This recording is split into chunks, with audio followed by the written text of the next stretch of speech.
Welcome, beautiful friends, to the Way of Mastery.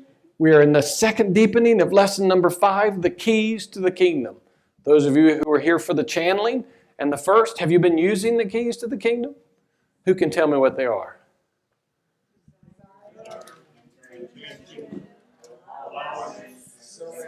Beautiful. Desire, intention, with humility. Well, that's a very important addition. Desire, intention, allowance, and surrender. In the last week, we covered desire and intention.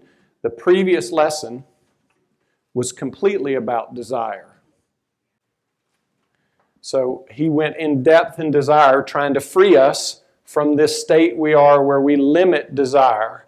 We can't even allow desire for God's love to really arise within us because we're simply fearful of the energy of desire. So we kind of let that go in lesson number 4, and he's given us these keys to the kingdom. He says the first one is desire.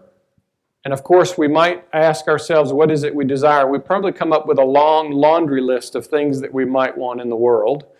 He's suggesting to us that maybe the only desire that has any value is to desire perfect union with God, absolute remembrance, full awakening.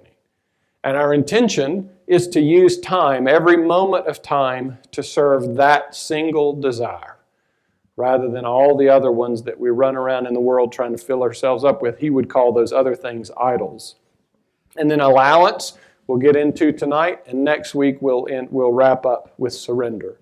Cindy, by the way, today is Cindy and I's 19th wedding anniversary.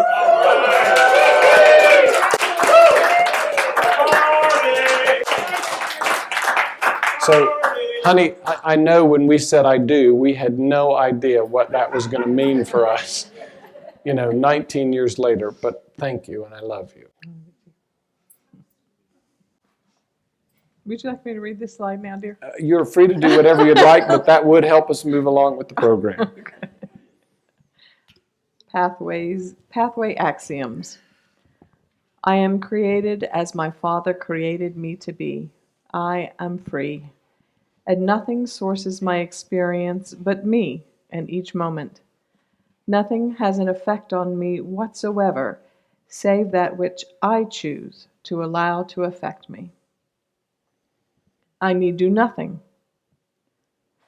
I do not live any ordinary moments. With each breath, my experiences are the stepping stones laid before me of God to guide me home. Therefore, I will bring awareness to each moment and allow it to teach me how to forgive, how to embrace, how to love, and therefore how to live fully. The only relationship which holds any value at all is your relationship with God, your creative source. Thank you, honey. So tonight I want to talk a little bit about I am created as my Father created me to be. Capital F, Father, meaning God. How many of us believe we were the creation of a man and a woman getting together in the past? It's one of the perceptions that we grow up with in the world, that we think that was our creation. He's, of course, referring to the creation of your being. You can call it soul, you can call it your divinity, your Christedness, whatever name you want to put on it. That's what was created. The body is just a temporary expression, a temporary tool, a temporary plaything. But we remain as God created us to be, not as our parents created a body or as the world has conditioned us to be, but that we remain eternally as God created us to be, and that is true right now. The truth of you, the divinity of you, the wakefulness is true right now. Can't be true any other time because God already created it perfect. That's one of the big myths on the spiritual path is we're not divine and we have to study and walk a path to truth. If you believe that, you better be walking. The truth of the matter is you are already created perfect, and that's true now. It's the belief that we're not and that we have to do something in order to become what we already are that is a lot of the energy that goes into spiritual paths and can create professional seekers out of us. I need do nothing. As you walk your path, if you're going to walk it or you just wake up to it, what the I means will shift what needing to do anything or nothing will mean to you. If that I means I as this form, there's lots of things you think you need to do. You need to feed it. You need to have it in a happy relationship. You need to have plenty of money for it. Lots of things we believe we need. Again, he's referring back to the I am that was created by God. That I needs do nothing. It's already created by God, fully sustained by God. That's what we're waking up to. I do not live any ordinary moments. Tonight we're going to settle on with each breath. In this pathway, he'll talk about it in the way of transformation, about living in your breathing. It was the first beatitude that he gave the disciples. Now is the ripe time to make your home in the breathing.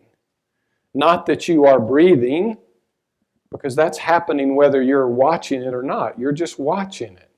It's just a tool to help to bring you to right here, right now, and focus your attention right now in this moment. It's not a special breathing technique. It's not trying to manipulate the breath. It's not trying to change the breath. It's just being with breath that is being breathed. And if you notice, none of us are having to think about breathing. We're just doing it. But if you learn to watch your breath, you'll learn to notice when all of a sudden you've stopped breathing because you're thinking really hard. Because you'll notice you really can't breathe and think at the same time. Because your body has a similar reaction as though you're speaking. So the breath will stop or it will become very short and shallow. And those are indications to you when you're at contraction or you're in stress or you're in fear and you're not totally relaxed. The body is contracting in some kind of defense. It's not breathing deeply and fully. So watch your breath. Don't breathe the breath. It's already happening, being given to you by the Creator. But watch it. Many, many clues can be revealed to what your state of being is based on your breath. If it's deep and rhythmic into the belly and slow, clearly there's lots of relaxation. There's peace. If it's rapid and shallow, or if you're holding it, there's no peace there. So just watch. And the only relationship that has any value at all is your relationship with God. And when I first read that one, I was like, Jeshua, I don't even know. I have a concept about God that I know can't be the truth because it's just thoughts. How do I have a relationship with something I don't know? He said, well, how do you have a relationship with anything? If you were going to have a relationship with someone, you would introduce yourself. You would start a dialogue. You would start an exchange. You would start spending time together. You would start learning about each other. So engage in the relationship with God. We think that we're like supposed to do something special. God's right in your being right now, really willing to have a direct relationship with you. In my case, it was very conversational, and it was very funny, and it was very light. Love will show up however it needs to show up for you. God shows up differently in each and every one of us. It's not like God's funny for everybody. God may be very holy and solemn if that's what the being needs. The point is, are you actively pursuing this relationship? If not, how do you think it's going to arise? How do you think you're going to develop it? Whether it's with God or Jeshua or your guide, whatever name you want to put on it, if you're not actively building this relationship, how's it going to get built? How's it going to happen? So just some things to consider tonight. Here we go. Lord's Prayer. Everybody ready? Yes, everybody moves into their comfortable positions. Now, for those of you who have never heard this, this is Jeshua channeling the Lord's Prayer through the channel JM. And just allow it to rise up within you. I can assure you the depth of your being knows this prayer and will respond in great joy that it has come into your conscious awareness. You don't need to do anything, but just allow.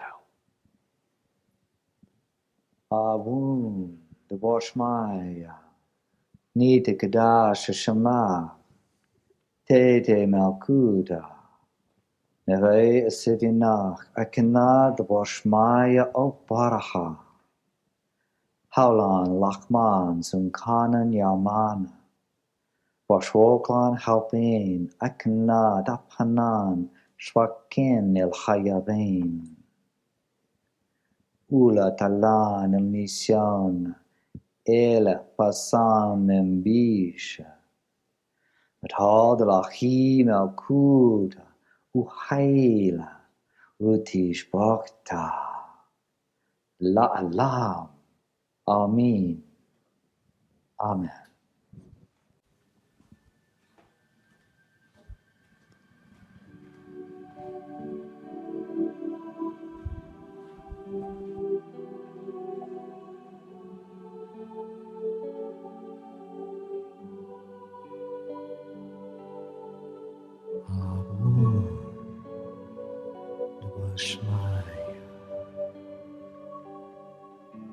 Need Kadash Shema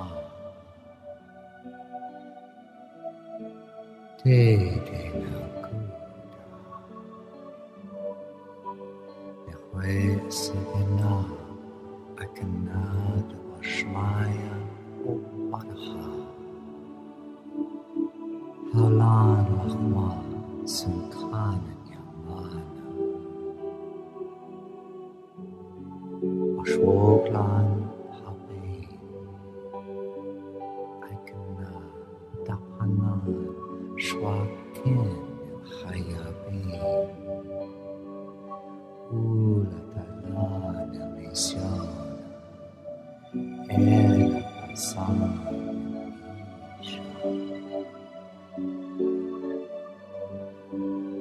Hadraki Melkuda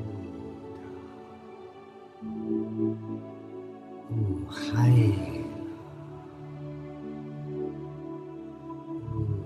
Udishbota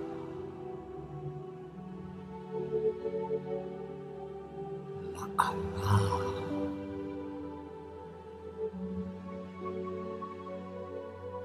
Amen.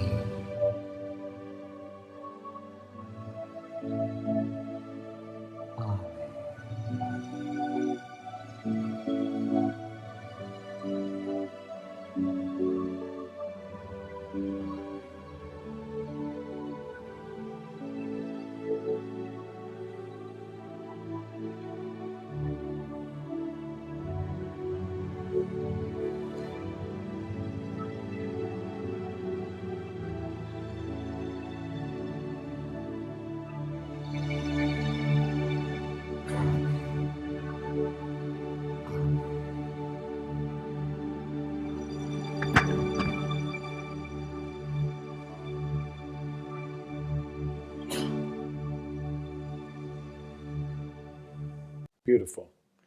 Okay, you don't have to listen to a word I say tonight. Please, you all have your inner guide. I'm going to share with you how Jeshua deepened these lessons with me as I was walking my path to awakening. I'm happy to share that with you. If I share tips and tricks with you that are helpful, feel free to use them. If they don't work for you, throw them out. Don't try and force anything. You have your own source of truth within. Please make that your source of truth. Don't make it John Mark. So here we go. You ready, Cindy? Mm-hmm. Thank you. The third stage of the process, whereby the mind is wholly corrected and one returns home, is the stage of allowance. For the egoic world does not teach you to allow. It teaches you to strive. You must be the maker and the doer. You must find a way to manipulate or control your environment in order that it can form itself to the image you are holding in your mind. And all of that is well and good, and there are many beings who learn some valuable lessons by following the path of certain teachers that will teach you that you can create whatever you want. And that seems like such a big deal until you realize that's what you're doing all of the time. You are always creating exactly what you decree, and it's no big deal, and it's not a secret. But there will be those that will teach you, well, just go into your mind. Ask yourself what you want, and when you see that picture of that Mercedes, then you simply do all these little magic tricks, and pretty soon you end up with a Mercedes. I didn't see anybody drive up in a Mercedes tonight, but he's poking a little bit of fun at the whole manifest, the secret. Just do it in your mind and you will manifest it. He's poking fun because, of course, as co-creators, as that which God created, that's all we've ever been doing is creating. It can be helpful for you to recognize, oh my gosh, my thoughts are creative. That's a very important step. But you can get trapped here in trying to manifest all the things that the body-mind wants in the world rather than seeking your reunion with your relationship with the Creator and full awakening. So if you're one of those manifestors, well, more power to you. But I can assure you there's an extraordinary greater prize, and it's not a secret either, that God is, and that's the relationship you want to manifest. That's what you want to return to wholeness, because I can assure you no Mercedes will fulfill you like the absolute reunion with God that will bring into your conscious awareness the full remembrance of your infiniteness, of your sovereignty as Christ, and you'll never fear again. If you get that Mercedes, you probably drive it to the mall, and then you'll be scared somebody's going to bump into it. This is the prize that comes with awakening, is that you can never lose. That which is your full inheritance that God created. I just want to mention real quick, he talked earlier, and we talked about this last week, the critical need to the ability to cultivate the witness within your consciousness. And I gave this example of how the eyes are always seeing, and the eyes don't have the ability to limit, but we do all the judging in our mind. So the eyes are unconditionally loving. They're allowing everything in. Our mind then starts sorting it all out and judging it and categorizing it. But I hope you've been practicing that this week, because that can bring you an extraordinary amount of peace, just recognizing, oh my gosh, if I can see those thoughts, I must not be them because I'm looking at them. Well, if you're different from them, that's a nice step in your awakening. Wow, I'm not bound up by all these thoughts that seem to be coming through my mind, or feelings, because feelings are just wordless thoughts. They're not really any different. So he's telling us we've been creating this way all along, and it goes back to the first axiom. Nothing sources my experience except me. In each moment, you can't experience anything unless you choose to. So someone flips you off and you get angry. Well, you may think that it was the guy flipping you off that made you angry, but in between the guy flipping you off and you getting angry was a choice. Now, you may not be consciously aware that you're making that choice, but by the fact that you're experiencing rage, you went from peace to rage. Well, there had to be something change in there. So you can be conscious. Well, I didn't know I made the choice, but clearly I did because I'm experiencing this. I wonder if I could choose again and not be at rage, and bring those unconscious choices that seem to be habitual reactions up into your conscious awareness and start choosing actively. I'm going to be at peace whether someone flips me off or not. Big deal. It's a finger. I mean, you recognize what meaning we've given to all kinds of different. I mean, it's nuts. It's a hand. Big deal. Whether it's this one or this one or this one or this one or whatever. And by the way, have you noticed how that's culturally different? You go to different places in the world, and all of a sudden the fingers have different meaning. And you got to be really careful about which fingers. I mean, you see, there's just insanity in all that. But just look at how we put meaning on something that has no significance, and we give it the ability to send us into a rage. It's ridiculous. So just look at those kind of things, and if you're willing to, choose again, because do you really want your peace subject to someone else holding up a digit to you? I mean, they might hold this one up and you go, oh, I like that person. And they hold this one up and you go, that son of a bitch. I mean, but recognize, because, somebody's, who knows? But just look at that. Bring that reaction up into your conscious awareness and choose consciously.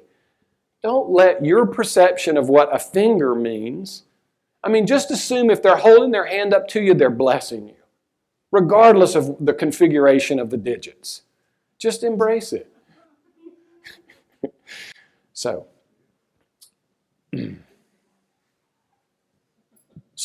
manifesting with this whole secret and imagery is a nice start, but that's not at all. The couch back there is in trouble again. Oh, okay, we'll see. Well, yeah, this one's a good. Whoa, yeah, let's all do this. Oh, and there's the Vulcan one. I can't actually. I have to have some help with that one. But you see, just nuts. So anyway, this is a powerful step to recognize your thoughts have power. And they have power to create your experience. You know, Jeshua got to the point where, because he was no longer the doer and the maker, which is what this is trying to teach you to do, that infinite power expressed through him and did things that we would go as absolutely miraculous. Physical healings, instant manifestation. And that's what every ego really wants. I mean, admit it. Doesn't everybody want to put your hand out and say, you know, Apple, or $1 million, or Mercedes in the driveway, or my spouse disappears, whatever it may be. And that's the ego wanting absolute power. And the ego will never have it, because absolute power is in the Creator. And the Creator will express that through you in ways that serve the whole, not serve a separate identity. So it's a helpful step. Just don't get stuck there, don't linger there. The problem with that, although it can be a useful stage, is that the intellect, the worldly part of your mind, can only desire what it has been programmed to desire. The worldly part of your mind says, well, I have to transport my body around in this plane. Automobiles do that.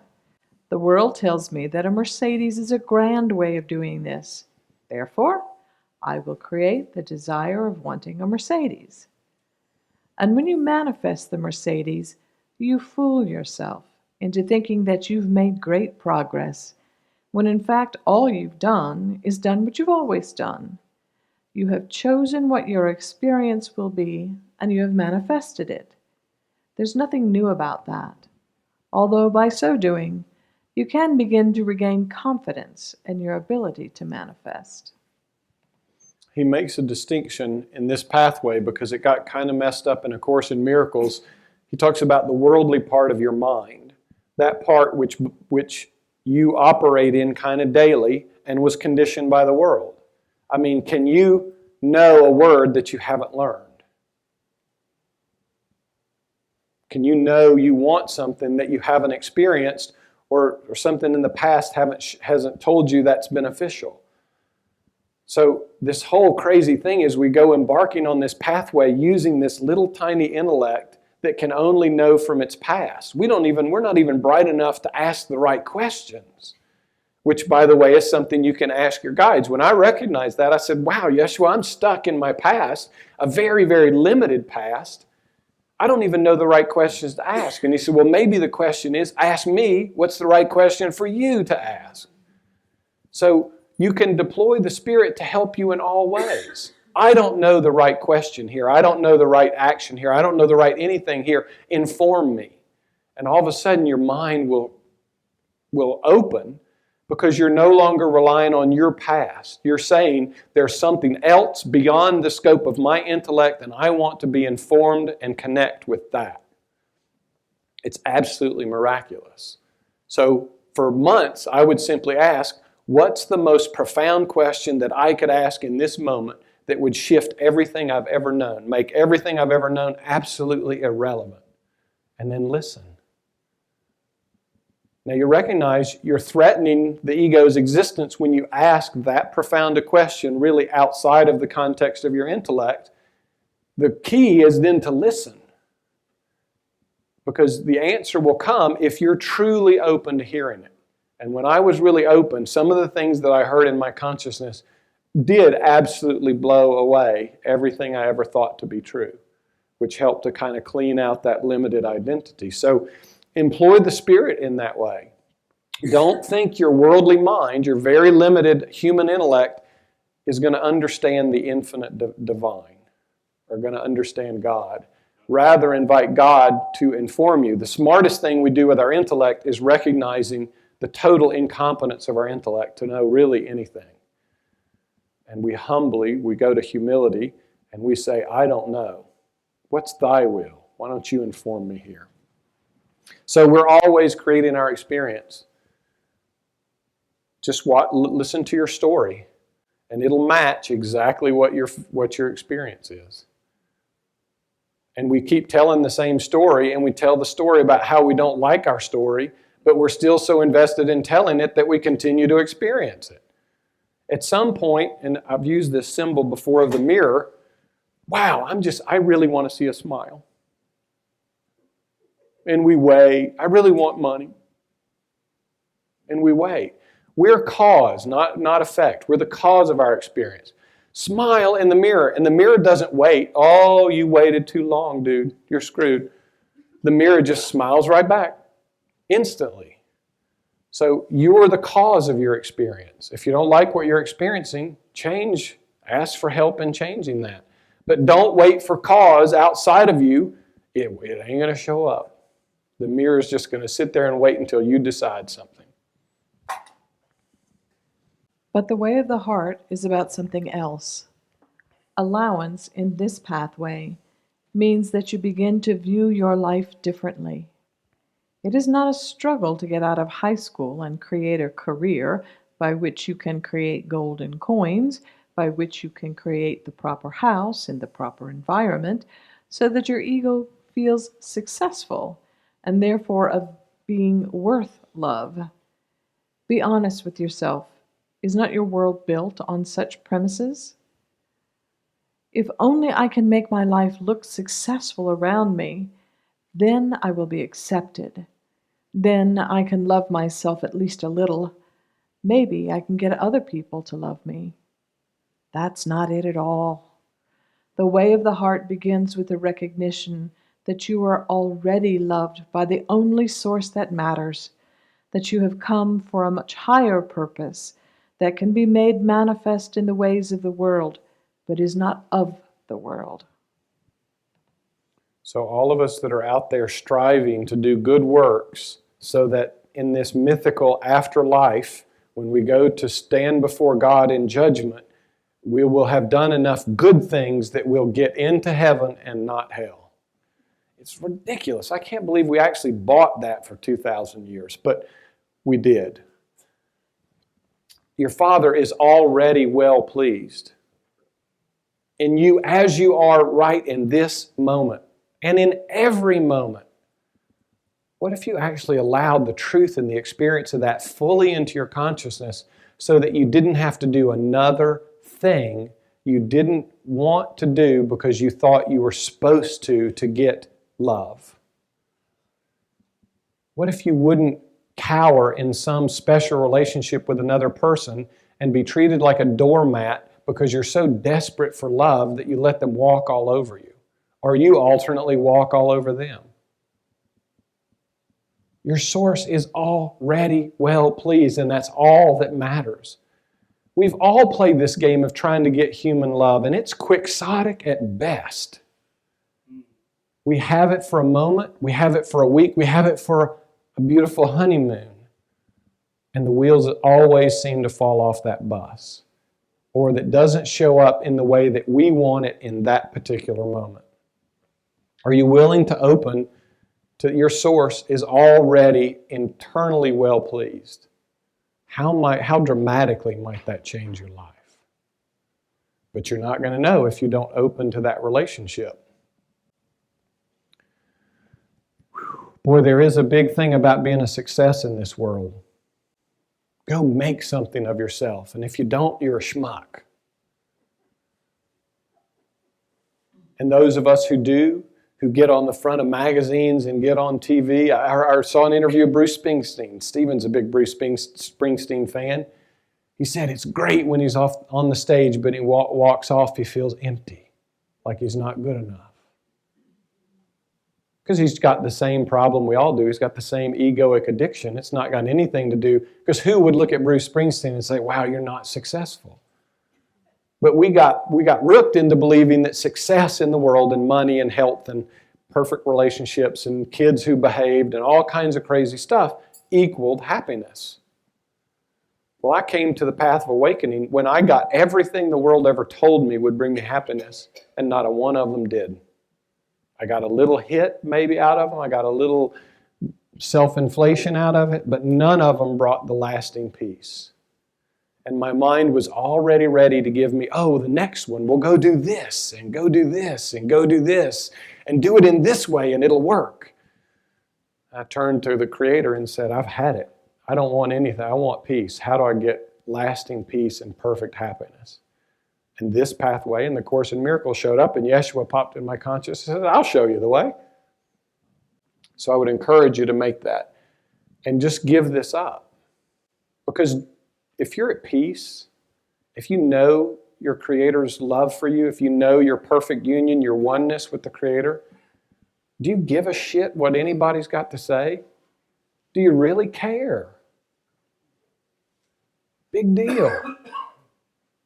Let them think what they're going to think. I mean, we didn't think so highly of Jeshua when he was here.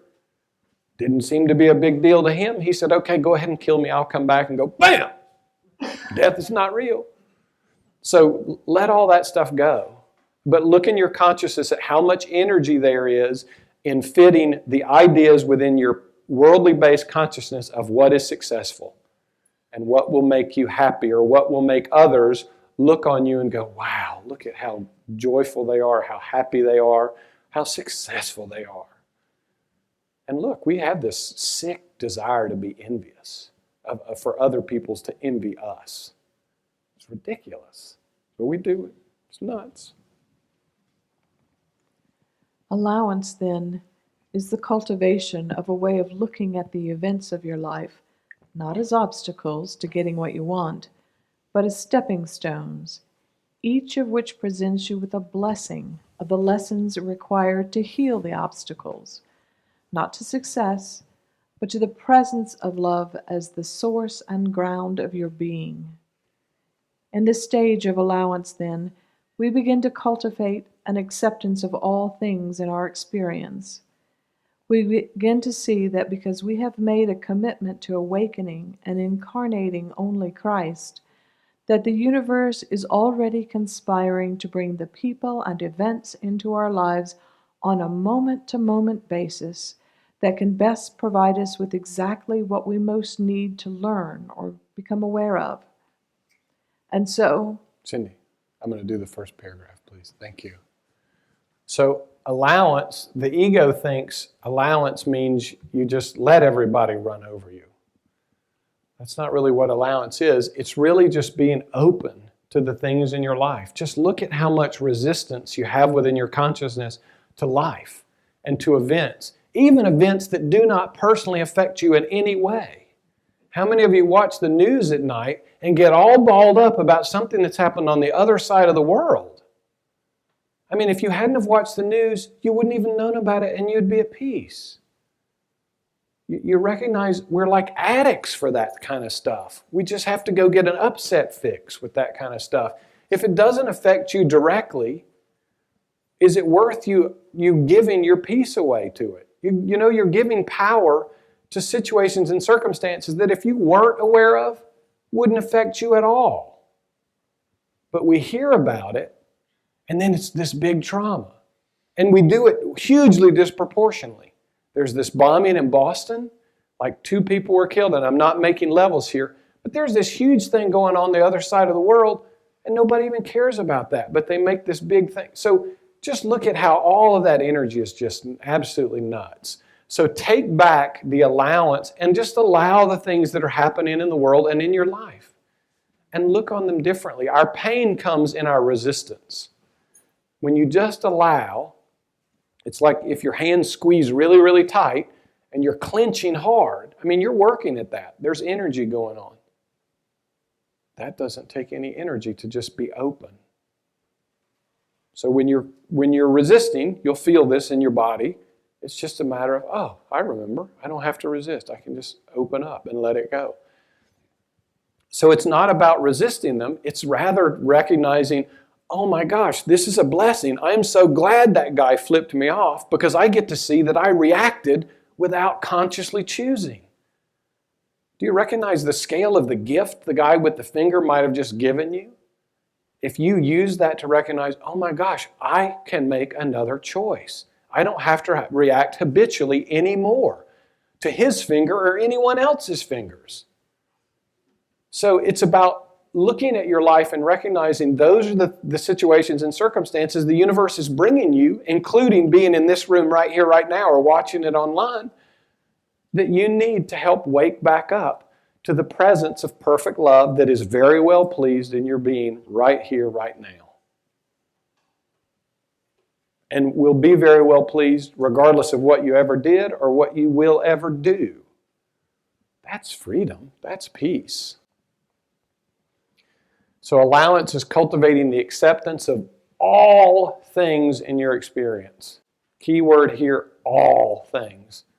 Not just allowing the good things, like the Publishers Clearinghouse big check show up on the front porch, but allowing the bill to come in the mail and say, yes, I welcome you, I love you, I embrace you, all things. Because what you'll recognize if you really look within your consciousness, you'll see this whole database of judgment that you have about what's good, what's right, what's wrong, what should be resisted, what's acceptable, what's got to go, what needs to be different, blah, blah, blah, blah, blah. And you'll see there's an extraordinary amount of energy that's going into that process. And it's not helpful, and it's not happy. And it's not so much about the database of judgments. The ego would love to have you working on all the database of judgments so that you don't actually look at who is it that even thinks all this is real, that has all these judgments. That's where you'll start making traction and releasing the egoic identity. So we're going to be shown exactly what we need to learn, exactly what we need to let go of. So when Jeshua really helped me understand this, I got really excited about seeing fear. I was no longer fearful of fear and trying to keep it out of my awareness and trying to live my life so that I would not bump into fear anyway or into conflict. I started to run right at it. And I recognized once I ran right at it, it had no power because I was bigger than it. I was witnessing it all and it didn't matter. And all of a sudden those things just kind of fell out of my life because the universe didn't need to show them up anymore so that I could transcend them because I had done so. So something keeps coming up in your life. The universe is answering your prayer to incarnate Christ, and it continues to show you over and over and over and over what beliefs we're currently holding. And we're holding them like this. And we see the fear, and rather than open in embrace of it, we clamp down even harder on it. So the pain gets even greater and greater and greater. And sometimes the universe will bring you to your knees to finally get you to let go. But I would encourage you to let go consciously, effortlessly, in joy, not in resistance. It doesn't have to be hard and painful, but sometimes it is. And so messengers are sent. That messenger could come in the form of someone whom you fall in love with, and there is something there for you to learn. It could be that you've been blocking yourself from feeling love for other people, and now someone finally comes that blasts down the door, and you can't help but feel that feeling. The messenger could be someone who comes as the grain of sand within the oyster, that causes the friction within you that nudges you from your sleep, and you realize that you've been operating out of some very dysfunctional patterns, and that you've got to get a better grip, shall we say, upon the truth of who you are. It may be that you need to learn to express your feelings more. It may be that you need to accept your own creativity more. Something will bring up to you, through your messengers, that which causes you to finally be responsible and be honest about where you are. This last line about being responsible and honest is really, really, really important. We're not very honest with ourselves many times. We rationalize and justify and do all kinds of crazy mental gymnastics so that we're not responsible. One of the primary energies of the ego is victimhood. I'm not this way. I'm this way because my parents did whatever they did 40 years ago. It was 40 years ago, for God's sakes. Why would you be carrying a burden of something that happened 40 years ago? Or happened 4 minutes ago? The point is, we create it. We're creating our suffering because we hold on to these kind of things. And we're not responsible that I'm holding a beef that's 20 years old and I'm still going to hold it and it hurts. Well, if you've hit yourself in the head with a hammer for 20 years, I bet it does hurt. Why don't you put the hammer down and let that thing from the past go? And messengers will be sent. And they will have an uncanny ability to push buttons you did not even know you had. You had hidden them so well from yourself. But man, children or spouses are great at just the right zinging word at just the right moment. But when I recognized that that was a gift being given me, and I began to welcome it instead of defending my victimhood or counterattacking, it was miraculous what you started to see in your consciousness. And you will see that it's very dysfunctional.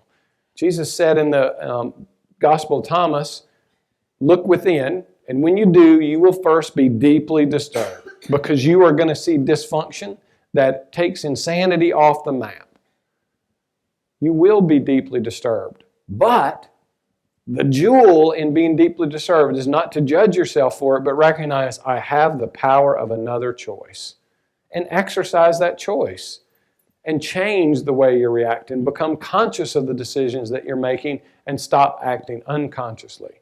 So there are jewels in all of this if you will learn to welcome them.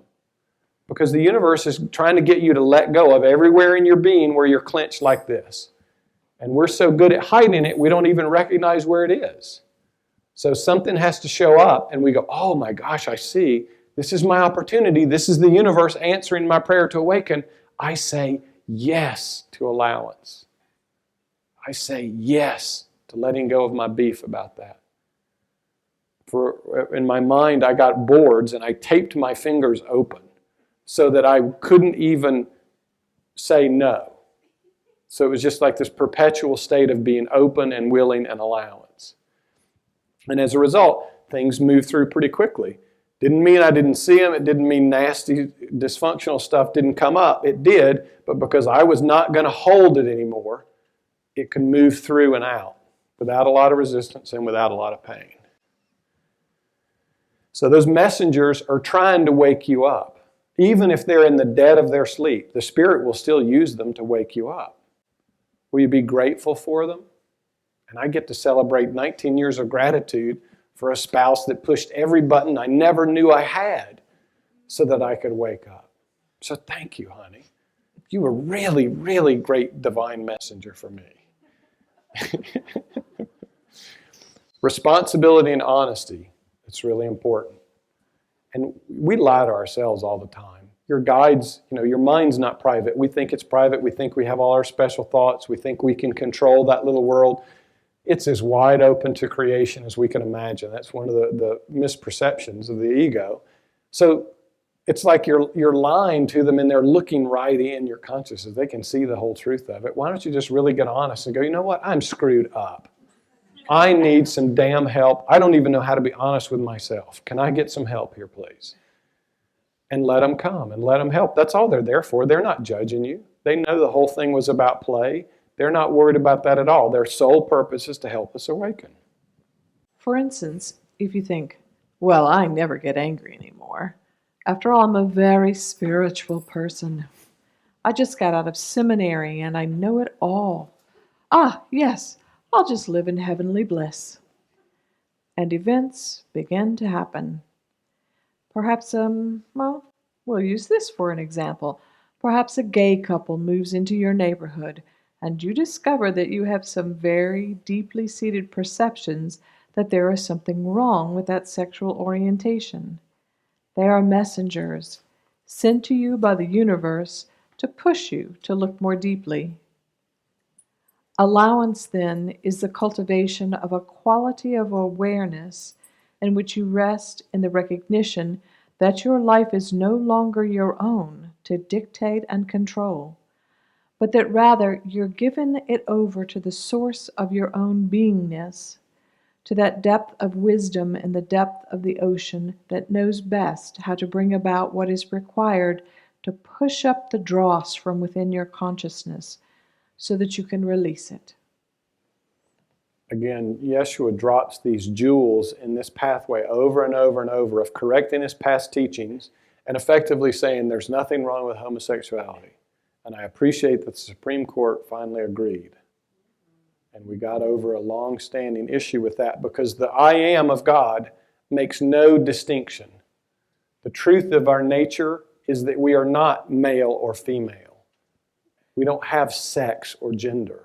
That's just part of this one tiny little sandbox in an infinite cosmos. So love makes no distinction amongst itself. And love makes no judgment of the actions that we take playing in the sandbox. So I just love that he drops those jewels in there, just to kind of shatter human consciousness of all these crazy ideals that we held on to. So be grateful for those. You can operate in a state of trying to avoid them, or you can say, okay, I recognize I got all kinds of judgments that I don't even know I have, and I know I need to bring them up so that I can choose again. So can we do this actively? Can we do this proactively rather than having to wait for the universe to arrange all kinds of situations and circumstances? Because you can do this actively within your own consciousness with the Spirit. So I would spend hours and hours and hours and hours asking, show me where I have a judgment or a contraction. Where am I judging creation and saying this is bad? And I would be shown. And I could, oh my gosh. And I mean, Cindy had one not all that long ago, a memory that's like 30 years old that hadn't been thought in 30 years, but it comes up with this amazing clarity. And you go, oh my gosh, thank you. Because you know it wasn't in your active database. It was shown you by Spirit. So spend time, rather than idle time watching TV or doing stuff that you do that just kind of wastes time. Use your moments to work with the Spirit to bring this stuff up and let it go in your consciousness. It can be a whole lot less dramatic to do it consciously within than have to involve other beings, and there'll be a lot of drama around it. So I would encourage you to do that actively. So you rest in the recognition that your life is no longer your own to dictate and control. You know, a lot of egos like this pathway up to that statement. Free my desire, but it's not your life to dictate and control. We don't like that. We want to make our own decisions. We want to do our own things. Well, that's what causes all our suffering. That's what causes all our loss. That's what causes all our pain and suffering. So are you willing to give control back to the source? I can tell you it's joyful, and the source desires nothing but to shower you with love and affection and all kinds of great things. But to the ego that's been the maker and chooser of its own life and own creations, it feels like death. It feels like loss. Like God's taking away everything you ever thought you were. Yeah, God's taking away your crumb so He can give you this infinite buffet. Do you really want to hold on protecting your little tiny separate existence? You're welcome to do so if you want. I did that. Everybody's doing it. It's not a big deal. But eventually, you'll come to say, you know what? There must be a better way. There must be a better way. Whew. So when it comes up, don't resist it. The whole universe is conspiring to bring the garbage out of the bottom of your consciousness up. All you have to do is be conscious of it, aware of it, and say, yes, I see that. That's mine. I created it, but I want to let it go. I don't want to create that way anymore. It doesn't have to be any complicated than that. You don't have to do past life regression. You don't have to get into it and feel it and writhe around on the floor. I mean, if you feel like you need to, then you better do those things. But you can just be very conscious and restore the power of your choice to let it go. Allowance cultivates trust. Allowance is the way in which intention and desire come to work ever more fully in the third dimension of your experience, the field of time. Allowance is a submission, but not a naive submission. Allowance changes your perception of what you see as the world around you. You begin to realize that you don't really live in a real world at all. You live in a field of vibrations and energies that is operated by the law of attraction, resonance. And you begin to be willing to allow certain things to fall out of your life, even family and friends, trusting that because of your desire and intention, what passes out of your life must be okay, for it will be replaced by new vibrational patterns which come in the form of messengers, events, place, persons, and things that can carry you on the upward spiral of awakening. Allowance means the beginning stages of the cultivation of humility and the recognition that you must finally submit to something beyond the intellect and the control of the egoic part of the mind, that the maker and doer that's been trying to do it all is finally recognized as being inadequate. I often use the symbol of like a 100-story building. And as our consciousness rises, we're moving from floor to floor to floor. We're moving up this building. Every floor is fine the way it is. None of them are wrong. But if you've been living on one floor for a long time and you got lots of neighbors and friends and you decide, I'm going to awaken, that means you're going to make your way all the way up that building to the very top. So you have to leave the neighbors that don't choose to awaken. You can't get to the top while you're living on the 3rd floor. But I can assure you, by the time you get to the 10th floor, the 3rd floor will look crazy to you. You wouldn't even want to be there. And then you'll get to the 15th floor and you'll be like, wow, this is so much better. What's the 20th floor like? And you'll let that stuff go. But the body-mind will fear loss of relationships. It'll fear loss of jobs or careers or whatever, because it's desiring to stay at a static vibration. Because the ego needs you to stay there. Because if you take this spiraling staircase upwards, there's no room for the ego up on the top of that building, so to speak. So know that that stuff's going to fall away and let it fall away. You're not going to miss it when it's gone. An allowance means the beginning stages of cultivating humility. When you finally recognize that your intellect is inadequate. He said earlier in this pathway, and he said it in the Course of Love, that we've made our intellect our God. So are any of us smart enough to simply beat our heart consciously for a day, for a minute even? Yeah, the body's heart. Does anyone have enough conscious awareness and power to do that? Well, let's add into that concurrently also manage digestion. Also manage breathing, growing your fingernails, taking care of the hundreds of thousands of things that happen in every cell of your body. Trillion cells. What's doing that? The source is doing that. Love is doing that. And by the way, it does it for you whether you say thank you or not. But we hold on to this tiny stream of thoughts in our mind and we think we are so damn smart. All we can really do is think incessantly. And we're really good at that. That's the one thing we got on creation. I can think incessantly. I can be like a marathon thinker. But is that thinking intelligence? The thinking isn't intelligence, but yet we derive an identity from it.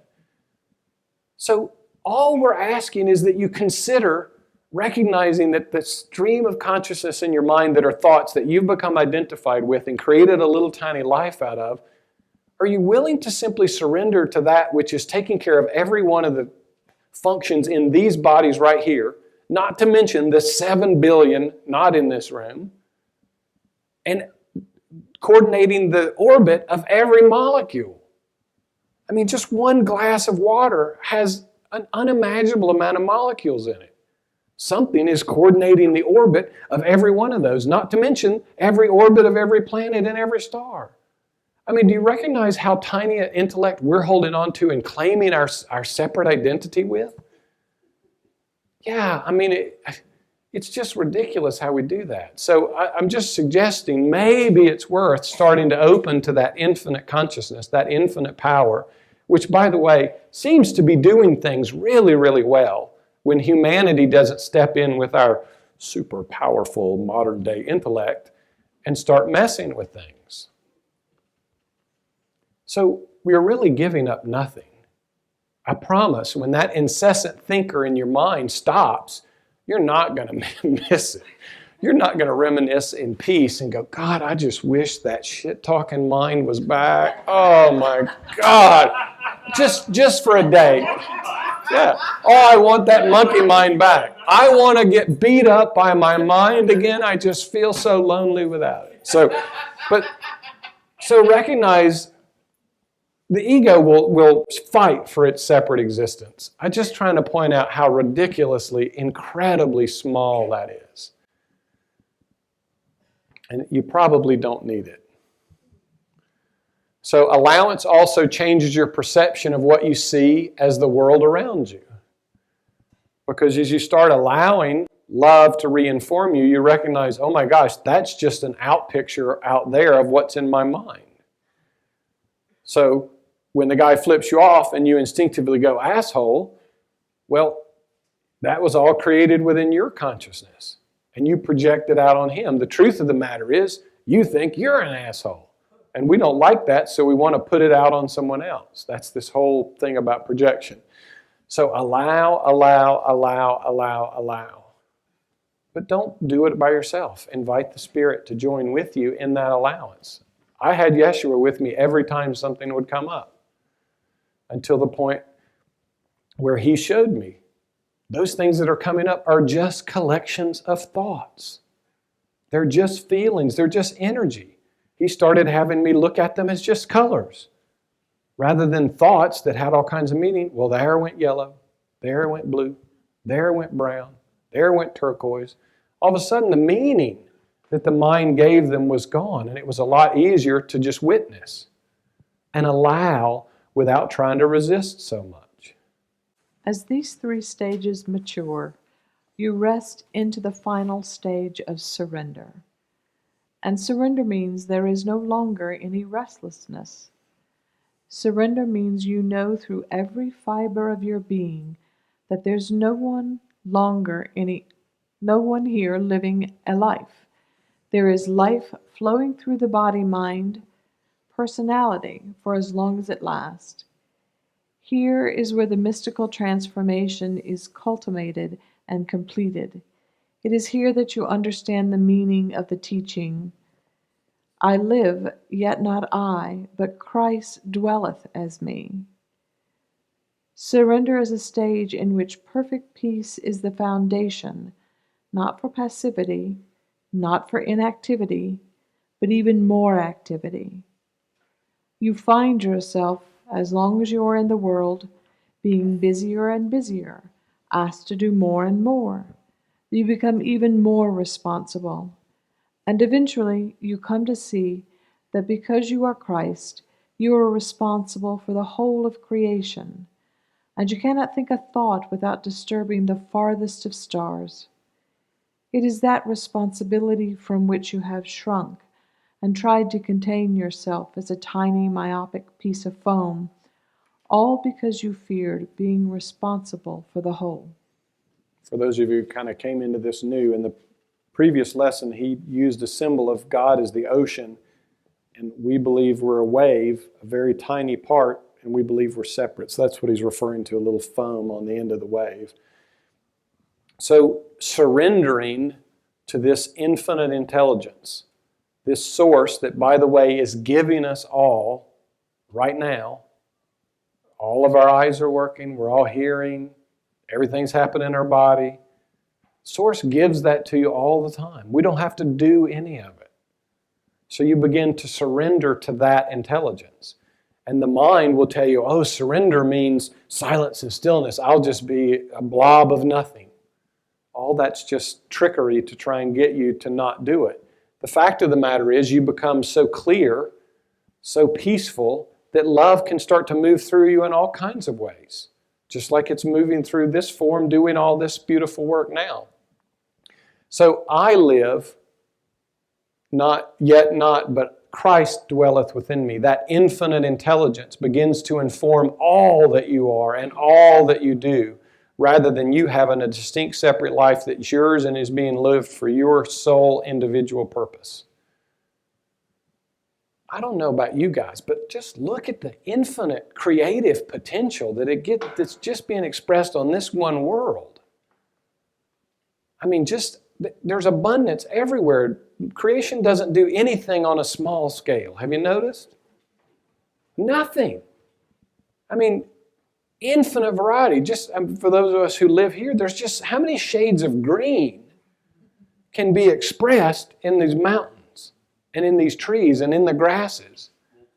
Do you want that creative power to be your mind informing everything that you do? Or do you still want to work with your conditioned one from the past that said you don't color within the lines, you have no creative talent? I mean, we're really holding on to this incredible smallness, and we're resisting like crazy. All that source wants to do is live through you for the benefit of all of creation.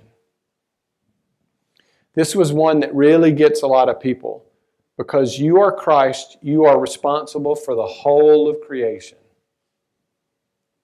I don't know many egos that throw their hands up and say, I want to be responsible for all of creation. Me, me, me.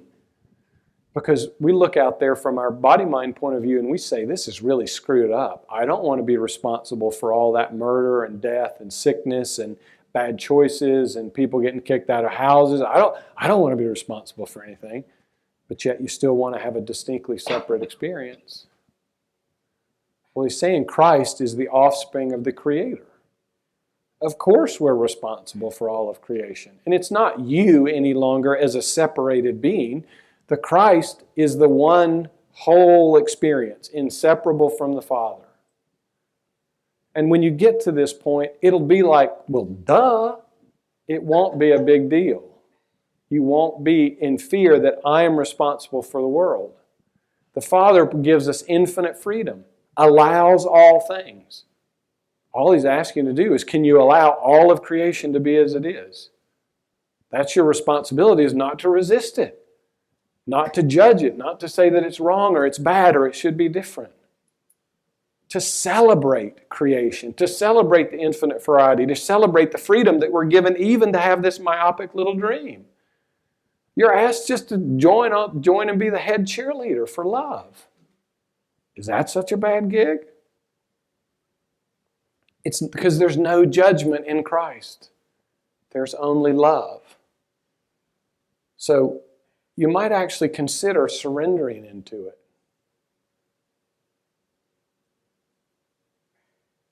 Give it a try.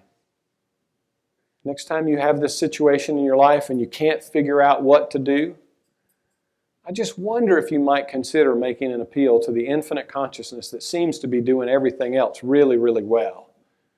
And say, you know what, from my tiny myopic point of view, I can't see a solution here, but I can't believe that that God can't inform me of a perfect way.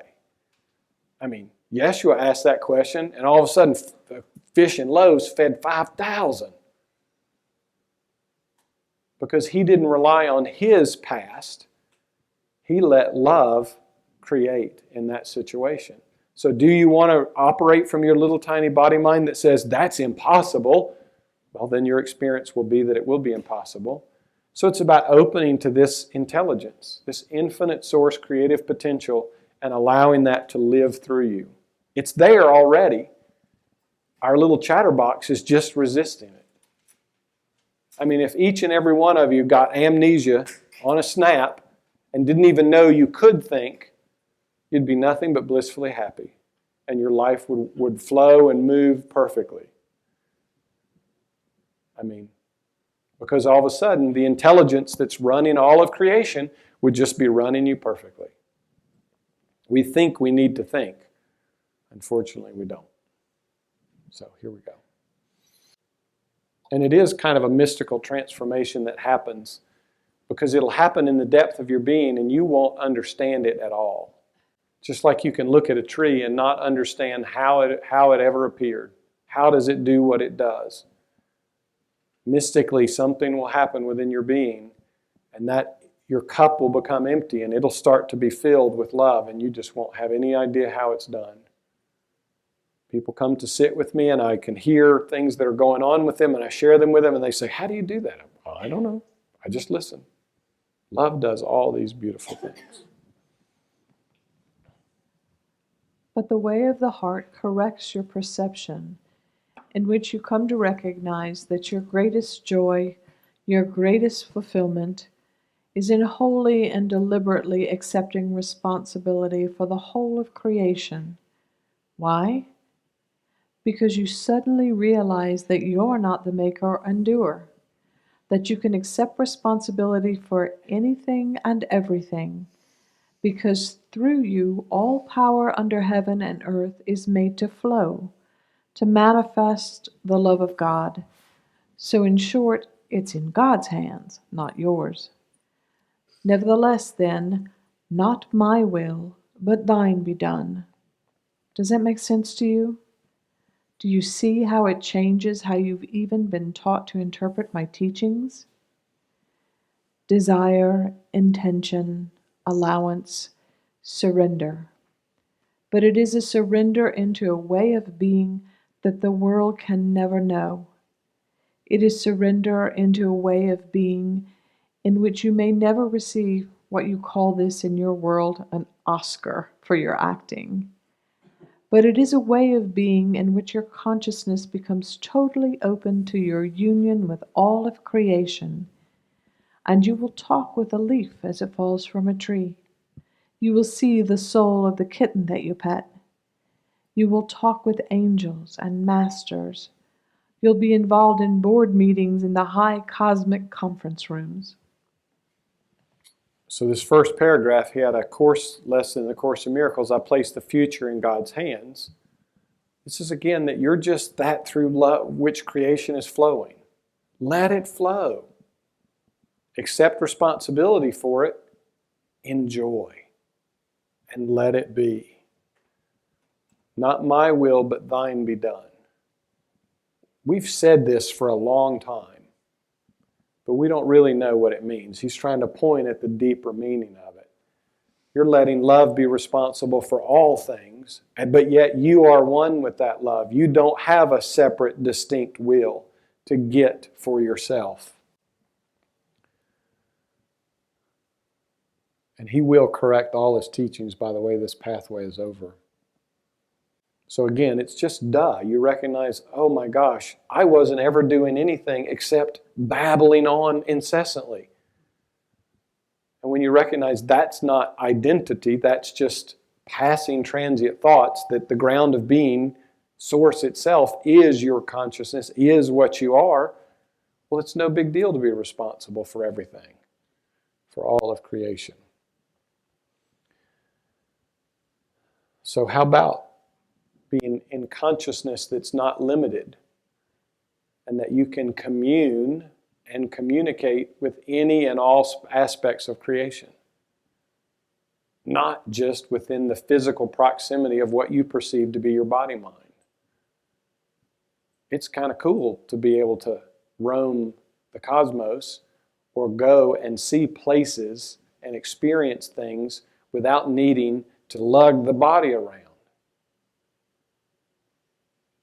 But we have to get past the idea that we're an individual body with consciousness that is only experienceable within the proximity of this body. We have to set all that free. And then trust as those kind of things start happening that they're not just your made-up imagination. The ego will try everything to bring you back to you are this and only this. Still waiting on my invitation to a high cosmic conference room. Haven't gotten that invitation yet, but who knows? What's that? Of course. And masters, well, Jeshua, and he comes, well, you know, I have no idea by what you mean by angels, but I can assure you that there are an extraordinary amount of beings that love you and would take great joy in communing with you. Their desire truly is only to play with you. But if you need to play serious, like I'm really working hard at waking up, well, they'll meet you there. But the desire is to get you to just simply play. And many pure non-dualists don't like this idea that there is individuated aspects of the Creator. Well, they're all right here. Jeshua is an individuated aspect of the Creator. The one is the many and the many are the one. All those paradoxes disappear. God is and you are. Same thing. Anyway, So be open to those kind of things. It's really fun when it starts happening. I mean, eternity's, it's not really time, but eternity is a non-ceasing experience. You'll never not be experiencing. Well, why not experience joy and happiness? And you will know that the body-mind that you once thought was yours is little more than a temporary teaching device, a tool to be picked up and utilized at God's direction, and one to be put aside when its usefulness is done, so that even when it's time to go through the transition that you know as death, nothing will disturb your peace. And as the body dies, which means simply that your attention begins to release itself from it, just like the hand of a carpenter is released from the handle of a hammer, and the hammer simply is laid down on the table, and the carpenter goes in for dinner and forgets about it. You'll be able to watch even the process of that your world calls death with total equanimity and joy. You'll watch your spirit disengage from the body. You'll watch it crumble into lifelessness so that all of your attention becomes focused on a wholly new dimension, a dimension that is so vast that you will be able to look down upon the earth plane, not unlike the way you might choose to hold a pebble in the palm of your hand, and in one quick glance you see everything about the pebble and nothing is hidden. Wow, well, that's a whole new take on death, is it not? When he was working with me with this, he said it's really just like walking out of one room into another, or moving from one TV station to another. It's not a big deal unless we fear it. And then, of course, we can experience it with great resistance, rather than it being with equanimity and joy. But the beautiful thing is we can wake up to that experience without the need to experience physical death. Now, I mean, think about it. As cool as these bodies are, as amazing, miraculous expressions of creation that they are, do you really want to be limited to it forever? I mean, sometimes I don't understand this whole desire for physical immortality. I mean, that's like, I do only wear one kind of clothes, but it's like I'll only eat one food forever. You see what I mean? It's not about using them. So the body-mind is a beautiful teaching device. We can experience what is it really like to feel fear. Because of course our spirit doesn't know anything about fear. It's formless, it's eternal. So how cool that we could create something where we could have an experience of fear and frailty and even this transition called death. Can you embrace all of that for the joyful experience that it is? Because from heavenly point of view, which is right here, by the way, from a divine point of view, you're really just I'm going to go on a limited vacation. You're having a temporary experience, and that's all it is. You can certainly have it joyfully. You set the body down like a carpenter's hammer. And I know some of you have done hospice. You've been with those people who have done it with that kind of joyful grace. And you've seen people who have resisted in great fear. What's the difference in those experiences? The choices that those beings made. Well, do you want to master the choice so that when the cosmos throws up your body's going to die finger, you don't react with, oh shit, you consciously go, oh, okay. I can approach this consciously with joy. I'm going to move from a fairly limited experience to a limitless experience. So how cool is that? So while the body-mind is a teaching device, and it's not just to teach you, of course that body-mind can be used to teach others, we'll use it for that. And this is really cool to look down on the whole earth plane, like a pebble in your hand, and see the whole of it. And I assure you, when you do, you will say just what the Creator has said. Behold, it is very, very good. because love doesn't share our body-mind judgments about the world and its supposed problems and all that negative stuff. Responsibility. I am one that has chosen to assume the responsibility for the pebble called Earth and all of life that dwells therein. You too will know that energy and the reality of wrapping your fingers around the entirety of the solar system and becoming, shall we say, the God or the Savior of that dimension. And begins by choosing to take responsibility for your pebble, your domain, your solar system, your personal dimension.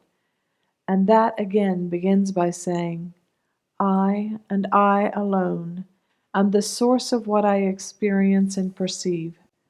I am not a victim of the world I see, and everything I experience I have called to myself, plain and simple, no excuses, no ifs, ands, and buts.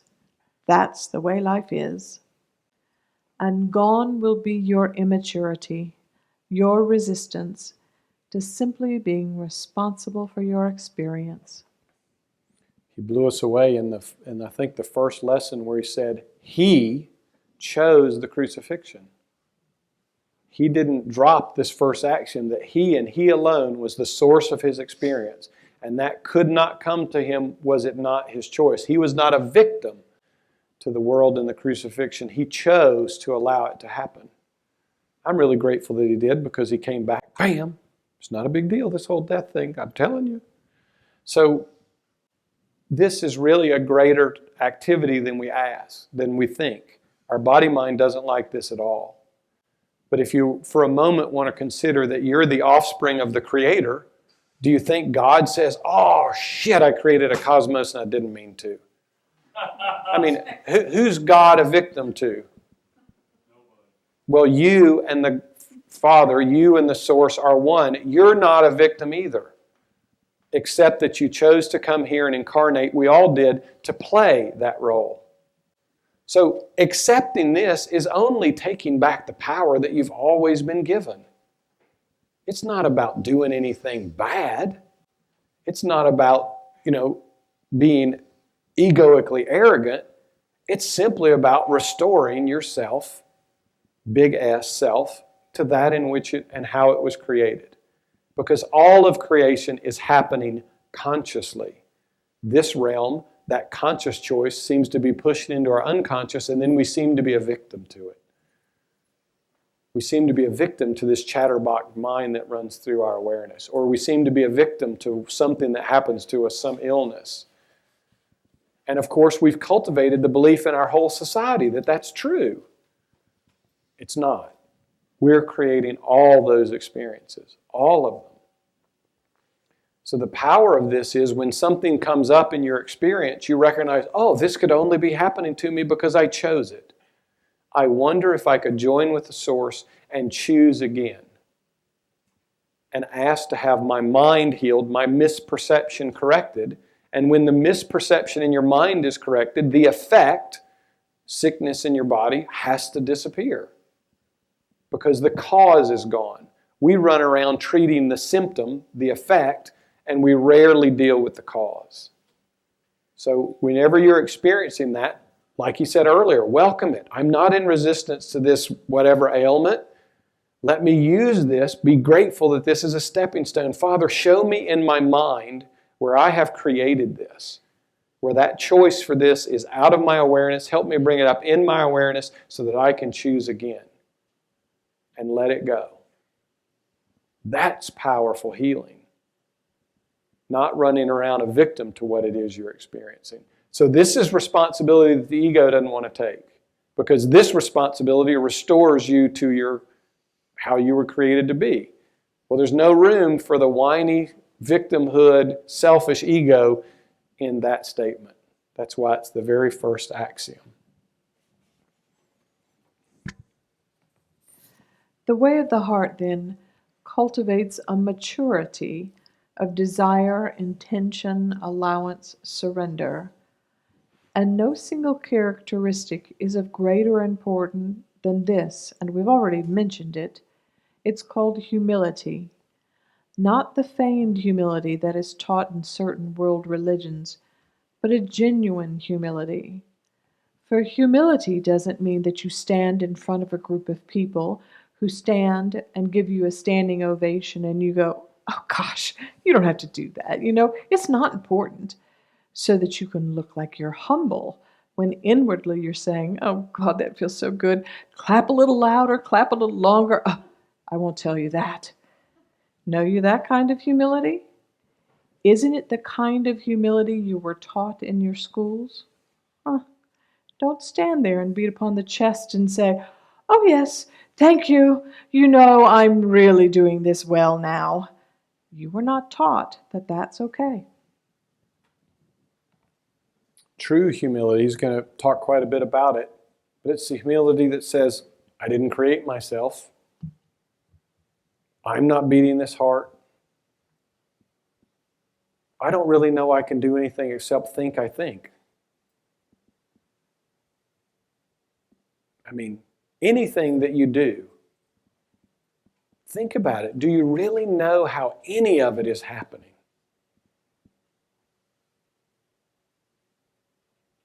That's the beginning of real humility. But I did this fake humility. Haven't we all taught that? And we all play this game of fake humility, and then we fake approval of fake humility, and everybody's just running around in this little thing in their mind. But by the way, it is okay to say thank you. It is okay to take people's love and appreciation and gratitude. But we've even been taught to push away that kind of love and that kind of support and that kind of encouragement. We don't need to do that. We can welcome it, give it to the Creator through who us is doing whatever that great work is.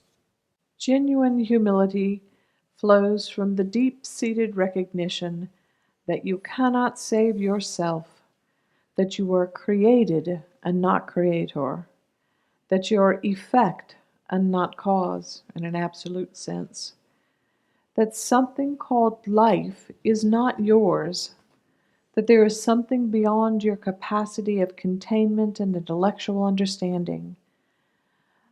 And if that something ever decided to give up loving you, you would cease to be, that no matter how deep you go into the depth of God, and no matter how deep you achieve an awareness and consciousness of union with God, that what God is forever beyond your growing capacity to understand God. It is like an ocean of infinite depth.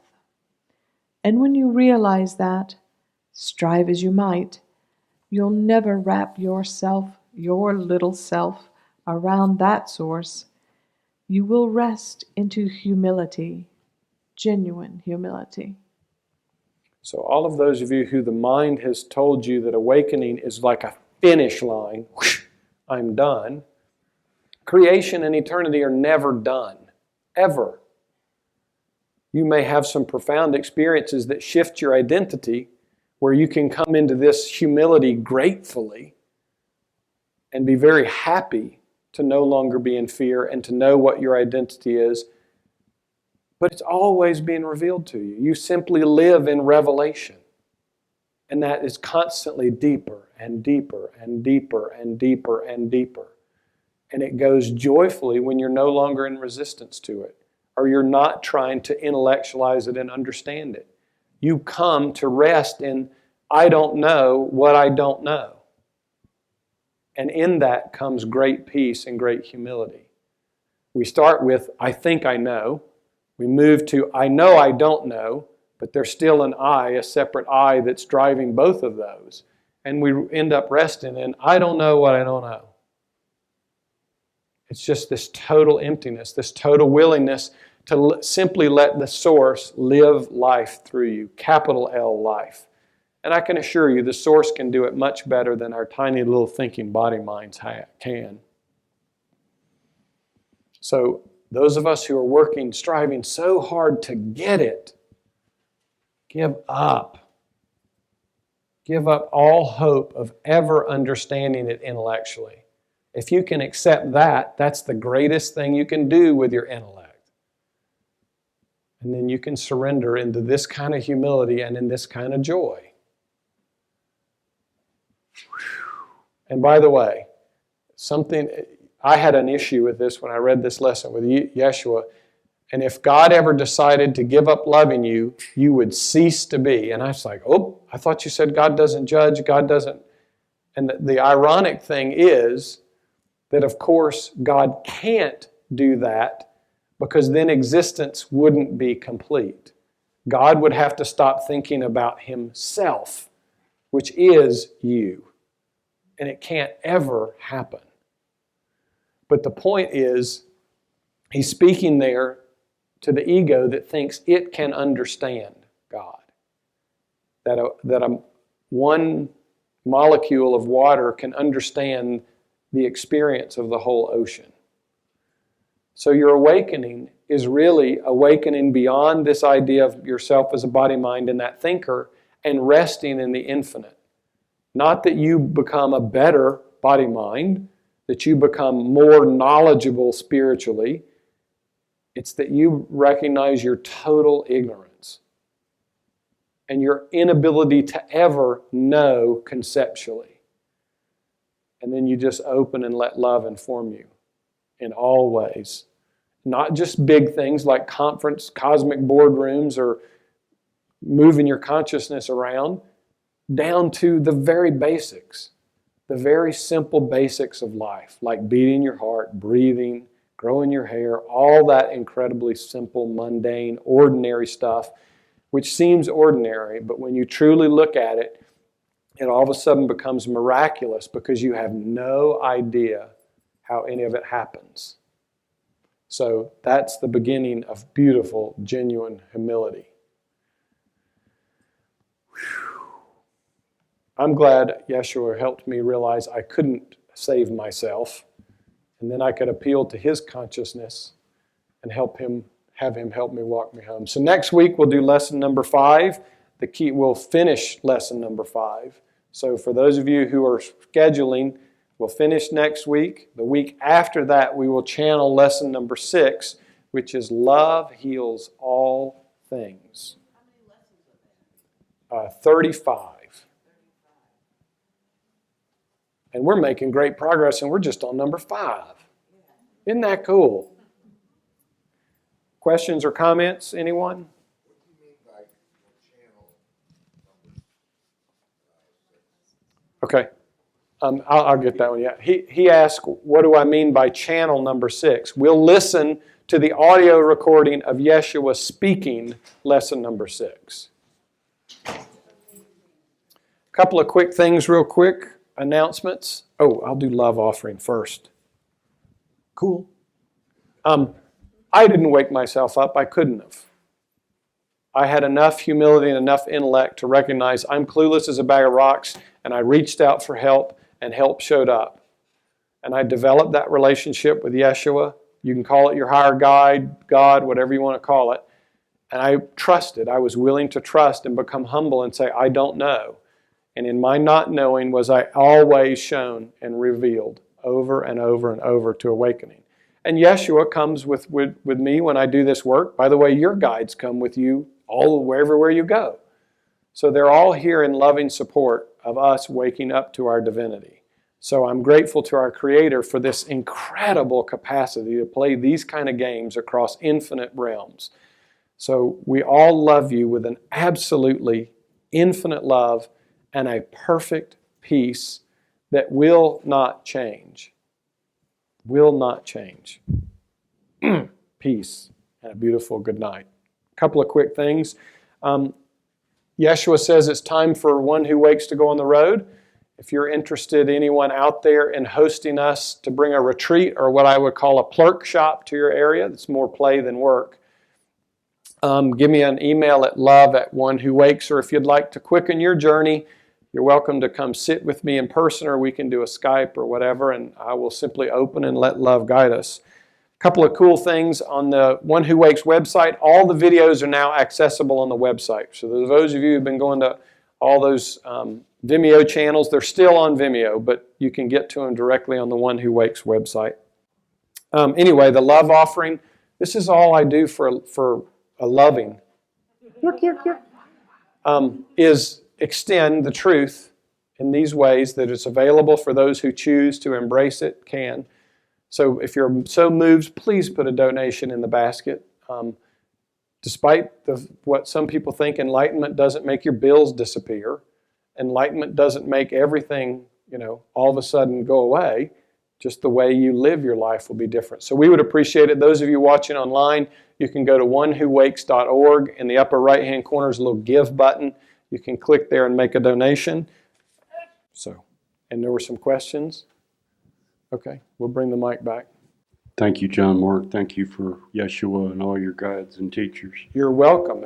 And you said that the only thing that we have on it is that we're able to think. Does it not think? Not in the way that we do. It thinks unlimited and we think finite, but is there more of a difference in that? Oh, yeah. There's not a linear process. This is one of the main things that creates our illusion of time, is because thoughts seem to come to you linear in a line. I am whatever, whatever, whatever. And we watch that so much, it helps to create the misperception of time. On that level, there is absolute direct, full knowing instantaneously. Well, it's in eternity. There is no time in eternity. Well, that's right. But you're welcome to access that while you're seeming to be in the world, but you can be not of it. Okay. But it requires that we let go of thinking we're the thinker. Okay. The allowance, the King James says, "Be ye perfect." One of the transliterations from the Aramaic is, "Be you all embracing." Is that close to what he's talking about in the allowance? Absolutely. Or allowing, embrace all things without judgment, with innocence, with childlike wonder. Absolutely. We talked about that last week. Your eyes right now are letting everything in. Your eyes are embracing everything. You can't say, "Don't see yellow." But our mind makes judgments and starts to segregate everything that we see and give it labels and definitions and goods and bads and rights and wrongs. So it's about coming to that level of all embracing. It's already happening with your consciousness. You just don't recognize it because the body-mind hijacks it and then says, "I'm seeing." Really? How do you do that? Do you know how you see? It's one of those mysteries that the Source is providing for you. So that's all embracing.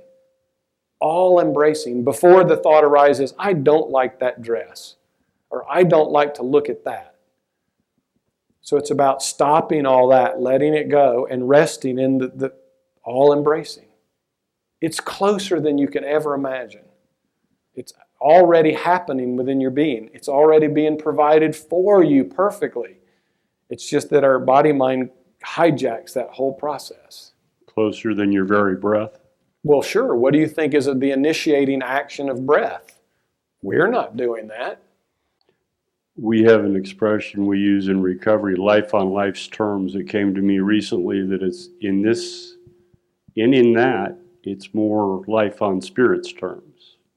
Well, that's what we're all moving to. And if you look at the world, nature's not living life on its terms. It's living life on love's terms, on the spirit's terms, on God's terms. The tree doesn't resist blooming. And nor does it have a big drama if the blooms get frozen. It simply blooms again. And I don't remember where this came up, but a buddy of mine and his wife had a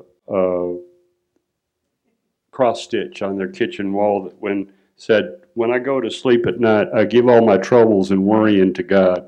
He's going to be up all night anyway." Well, you might give them to him when you awaken, when you think you wake up. Why would you want to keep any troubles for yourself? Look within your consciousness. That's about all that's in there. Why would you want to keep any of those for yourself to resolve? Karen. So if I say, "God, tell me what I've done to attract a right foot that bothers me all the time," and show me what I've done in the past so I could resolve it. That's all I have to do. Well, it's not only the past, because if your foot is hurting right now, you're currently doing it. Yeah, what have I done? What have I done right now and in the past to attract problems with my right foot? Well, sure, you can do it that way. That's kind of coming at it from the problem. You might simply open and say, show me how to be the perfect expression that you are. Show me the perfect right expression that you are. Right, because everyone's physical form has the ability to instantly, and Jeshua showed us that, be healed and express that which it's supposed to express perfectly. We So took that's all. these bodies. That's all. That's all. The right expression and all my life challenges will go away. Well, it's not just about saying the words. It's about truly healing the mind that you believe you're actually separate and that you are distinct. Because our bodies were just designed to express the visibility and tangibility of the Creator, giving it individuated expression, not making it individual, but simply expressing the whole in lots of different ways. You know, I can speak from my own experience. When all that happened, this body fell into very effortless, perfect health. All problems, because they were problems in the mind, when all that was healed and cleaned up, they no longer expressed. And that's what's behind every miracle healing. Marion has seen an incredible, a resurrection, for God's sakes, up close and personal. Because the misperceptions were corrected, so immediately the misperceptions no longer had an express. The cause is fixed. So your foot only hurts, or any of us only hurt, because we have pain, misperceptions in our mind. So we can try and deal with it with medicine and things of the world. In the Course in Miracles, Jesus calls that magic. It oftentimes does work, but it only heals the effects. It doesn't fix the cause in our mind. So it's about asking, show me where the cause of this is, and I want to heal it at the level of cause. Not just a foot, but you want to heal the whole idea that you're separate. It's not about just getting your foot to not hurt. This is about waking up to your divinity. Don't make it about having a healthy body, because you're missing the greater point. Accept the truth of what you are, and if the body will come into great health or it won't, neither one will be a problem to you at that point, because you'll recognize you're not the body and you'll be at peace. So if I have a challenge, like a right foot, I would just say, show me the perfect divinity in me, God. Well, God didn't create your hurt foot. That's the whole thing. God didn't create diseases. That's all created within our whirling minds. So if God doesn't create it, in reality it doesn't exist. So show me the perfect divinity of myself. That's a great start.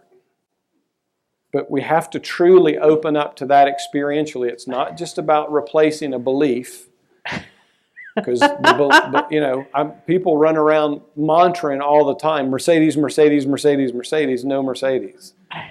Healthy foot, healthy foot, healthy foot, healthy foot. Because a lot of that is the body mind wanting to affirm its separateness, but have an experience that it wants to have, rather than opening up to love and letting love live through you. So it's more than just saying the words right. It's about truly opening up and saying, I need healing, not physical healing. I need healing in my mind. I need healing in my being. Mind. These are some incredibly radical ideas. That's why the folks back 2,000 years ago said, we got to get rid of this guy. Dude, he is threatening everything we believe to be real. He's saying we're all God. Wow, that's pretty radical. So anyway, it's joyful to extend these teachings to you. If no one else has anything, I would really appreciate some loving hugs on the way out. Peace and beautiful good nights.